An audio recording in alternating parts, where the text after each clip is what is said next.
Izin memperkenalkan diri, nama saya Dio Amanda, NPM 2011-060323. Di sini saya akan melakukan sedikit pembelajaran tentang evolusi sejarah kehidupan, asal mula kehidupan, keturunan yang sama, evolusi kehidupan. Asal mula kehidupan. Pernahkah Anda berpikir bagaimana kehidupan di alam semesta ini terjadi? Sejak ratusan tahun sebelum Masehi, ilmuwan atau filsuf zaman itu telah berpikir dan menganalisis bagaimana asal mula kehidupan di muka bumi. Berdasarkan pemikiran para ilmuwan tersebut, muncullah berbagai teori asal mula kehidupan seperti teori abiogenesis, biogenesis panspermia, neoabiogenesis, dan teori penciptaan. Pertama ada teori abiogenesis. Teori ini tergolong paling awal berkembang dan berpendapat bahwa makhluk hidup timbul begitu saja dari benda tak hidup. Teori ini dipelopori oleh seorang filsuf Yunani yang bernama Aristoteles. Hal ini sesuai dengan pemikiran saat itu yang belum cenderung ditunjang dengan teknologi modern dan melihat fakta tanpa melalui pembuktian.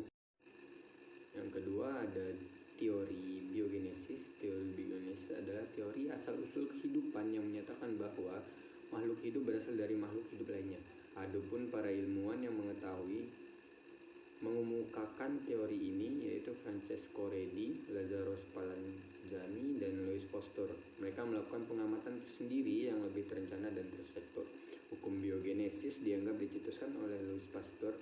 Observasi bahwa benda hidup hanya dapat dihasilkan di benda hidup lainnya dengan reproduksi. Jadi kehidupan tidak dihasilkan dari benda mati, yaitu teori yang disebut pembentukan spontan. Yang ketiga ada teori evolusi kimia. Teori ini disebut teori evolusi kimia atau neoabiogenesis yang merupakan reinkarnasi dari teori biogenesis karena mempercayai makhluk hidup berasal dari benda tak hidup melalui evolusi kimia. Terbentuknya makhluk hidup tidak semudah yang dianut abiogenesis, melainkan melalui evolusi kimia yang memakan waktu jutaan tahun. Teori ini menyatakan bahwa asal-usul kehidupan diawali oleh terbentuknya senyawa-senyawa organik di atmosfer. Yang kelima ada teori penciptaan. Berdasarkan pada teori yang dikemukakan oleh para ilmuwan tersebut, ternyata mereka masih kebingungan dari masih berpikir keras untuk menelaah rahasia alam tersebut.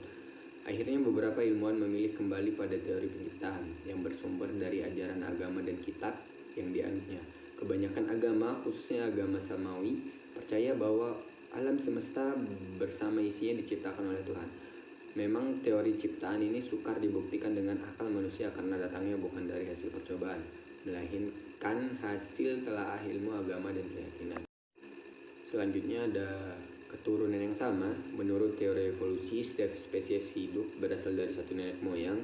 Spesies yang ada sebelumnya lambat laun berubah menjadi spesies lain, dan semua spesies lain muncul dengan cara itu. Perubahan yang terjadi berlangsung sedikit demi sedikit dalam jangka waktu jutaan tahun, sehingga memungkinkan adanya banyak spesies dalam bentuk peralihan selama periode perubahan tersebut. Semua organisme di bumi merupakan keturunan dari leluhur atau lengkang gen leluhur yang sama. Kemudian ada evolusi kehidupan. Evolusi didefinisikan oleh Janus sebagai penurunan sifat melalui modifikasi. Lasker 1976 merumuskan evolusi sebagai perubahan-perubahan dalam penggayaan sifat keturunan dengan modifikasi yang berkelanjutan melalui tahapan waktu, dan Campbell mengartikan evolusi sebagai suatu proses yang telah mengubah bentuk kehidupan di atas bumi sejak bentuknya yang paling awal sampai membentuk keanekaragaman yang sangat luas seperti apa yang dikemukakan sekarang atau ditemukan sekarang ini. Evolusi dalam kajian biologi berarti perubahan pada sifat-sifat terwariskan suatu populasi organisme dari suatu generasi ke generasi berikutnya. Perubahan ini disebabkan oleh kombinasi tiga proses utama variasi. Kemudian ada fakta-fakta yang mendukung pemikiran Darwin mengenai evolusi. Adalah yang pertama, terdapat variasi dalam populasi makhluk hidup yang umumnya dapat diwariskan. Hal ini terbukti dari hasil pengamatan tidak ada dua individu dari satu spesies sama yang memiliki ciri sama persis.